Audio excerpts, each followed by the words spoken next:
Right, at the moment the tank is about full up to here. We open the main tank water with this lever. Then we switch on this tap, which shows you a very weak flow of water. To get the pump running, we switch on the pump, and you can hear the pump going. It's been reconditioned, but there's a small problem with the computer on board.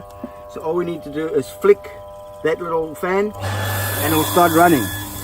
And then you can see that is very strong water pumping out of it. And this water goes to the toilet and the washing machine as well. We switch it off. All you need to do is switch it off here, switch off your tap, and a very important, switch off your main water supply. And as you can see, the pump is now protected by a little plywood box.